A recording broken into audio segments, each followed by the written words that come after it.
Man, I gotta tell you, when I was sitting here watching what all the other honorees have done with their lives, I started feeling like shit, like this is terrible.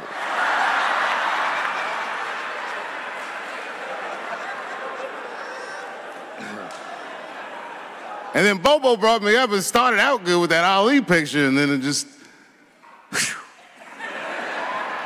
But that coloring book that was in the picture, I know the Ali's are here, that coloring book, my mother has it.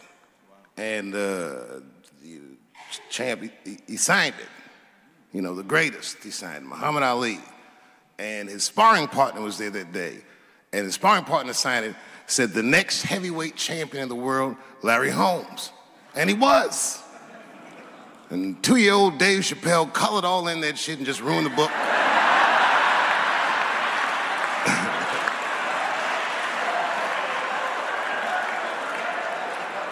But I remember part of the book that I remember real vividly, because I asked my mother about it when I was a kid. There's a part where there's a picture of Ali throwing his Olympic gold medal into the Ohio River. That's why it's so weird for me being here. You know, both my parents were very brilliant. My dad went to Brown in 1955. That's right. He told me at the time he was one of 3 black students. He said one of the guys got accused of a rape that he probably didn't commit, and the other guy killed himself, and Dad said, and I left. And see, that's what makes us Chappelle's great. We know when to quit.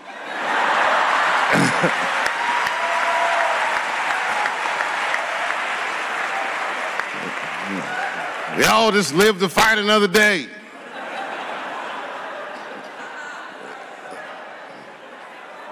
I gotta say, I'm very honored to be here, and I'm very honored to be here with the other honorees. Really, I'm like very humbled by you all, the work that you do, and you all make me want to be better.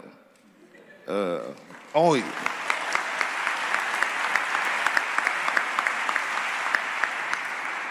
And you know, I was gonna stop doing stand-up for a while because 4 comedy specials in a year is like, that's a lot, you know. But you know, shout out to my colleagues in comedy. I just want to say that in a way, this for me belongs to my mother primarily, who was an African American studies professor, and a lot of the content that I say, she raised me well. I'm not an uninformed person.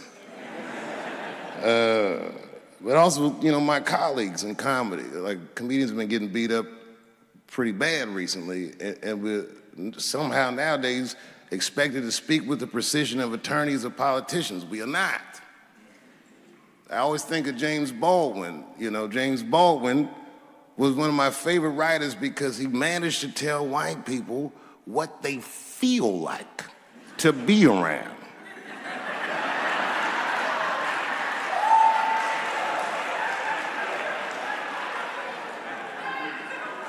So I ain't gonna hang up my gloves yet. I think I got one more special in me. So to quote Baldwin, God gave Noah the rainbow sign. It's no more water, it's the fire next time. Thank you very much. And so if you would, please join me in welcoming Dave Chappelle home again.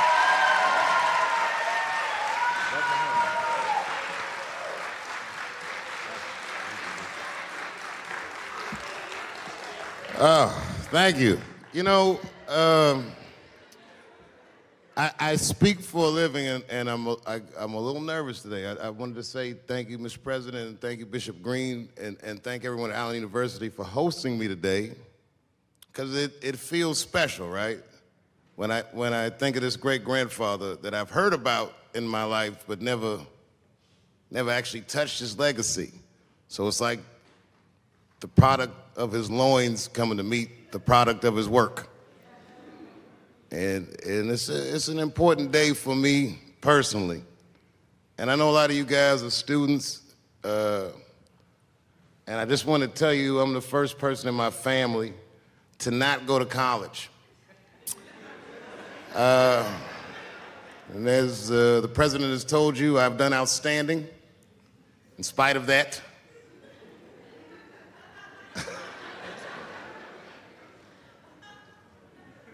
but one thing I did want to say, and one thing today just made me think about, for all the things that I've done, I'm most renowned for what I didn't do. I've made decisions in my career that a lot of people have called insane. 2004, had a $50 million deal on the table, and in a crisis of conscience, flipped the table over and walked away. Went to South Africa. Everyone said I was running away from the money. That is not true. In fact, I still want that money.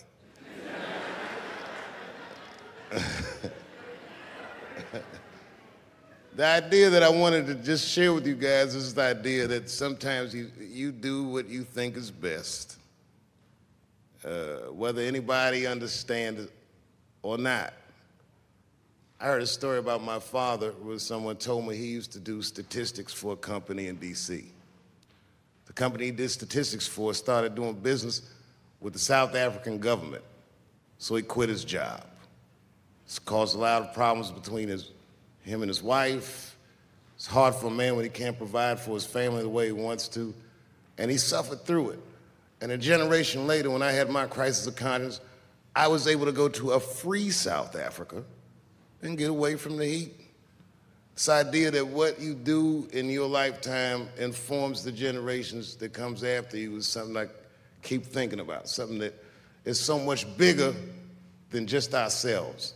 And today I'm standing in front of you guys, and I know you guys are like, oh, I know you're bored. But I see family of mine in the front row some who I've never met, and I just realize how all of us are connected. That my great-grandfather built something more substantial than buildings. He built a community, and he built, more importantly than a community, he built a way. You know, so I'm very grateful. Very grateful. Hello, police. I just saw him saying, you know what I mean? He's standing over like, so this is what black people talk about.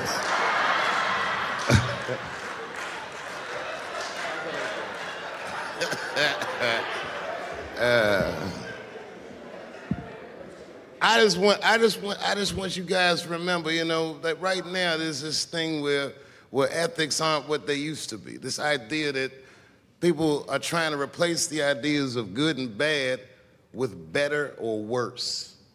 And that is incorrect.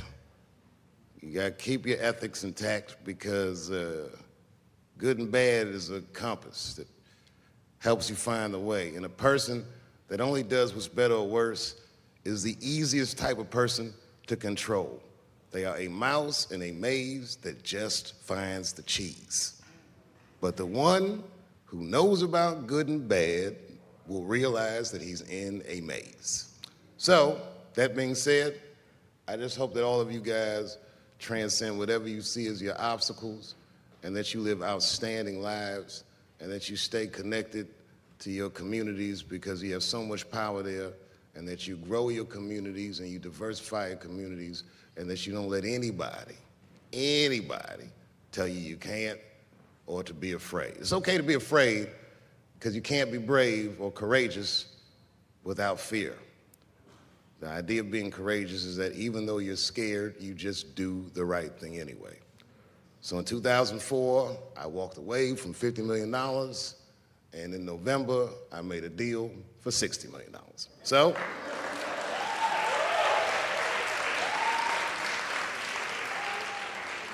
although I am not the most famous comedian of my time, I would like to know what their great-grandfathers did. I'm very proud today. Thank you very much.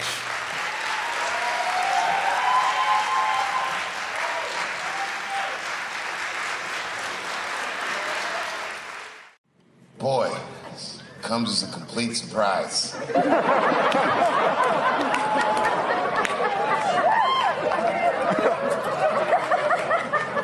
I mean, I read all the reviews, and they said so many terrible things. They were embarrassed for me. I had lost my way. It wasn't even worth watching.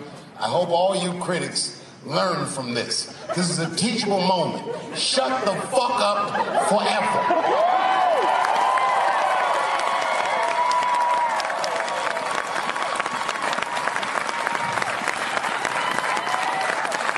Two in a night. These aren't them. These are the ones I won for the other ones, motherfucker. I would like to thank my editor who was nominated. Unfortunately, he did not win, but I couldn't have been more honored to work with Jeff Urine.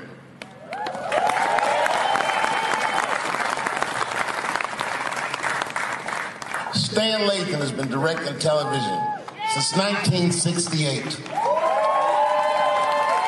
Any show that I watched when I was growing up, he directed it. From Sesame Street to Sanford and Son to Good Times to Everything Black. And finally, you motherfuckers finally gave him an Emmy tonight. He deserves so much more, but I'm glad you came around.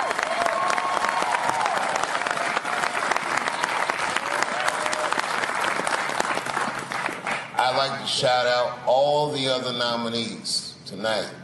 Tiffany Haddish and Patton Oswalt and Hannah Gatsby and Brother Mulaney. You guys are an inspiration to me, and I'm honored to be nominated with you. I'm sorry that you didn't win tonight, but who gives a fuck anyway? It's a special night because comedy gets to be itself. It's all we've ever wanted. I hope the war is over. We good? And as always, I'd love to thank my wife, Elaine.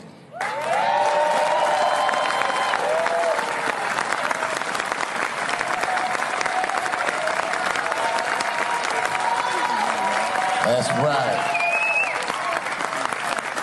Elaine has been with me for the last 25 years and had to endure the pains of living with the greatest comedian ever.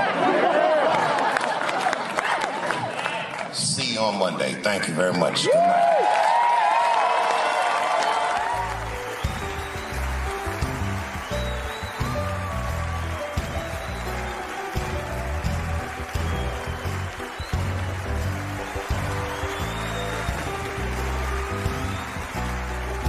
Thank you.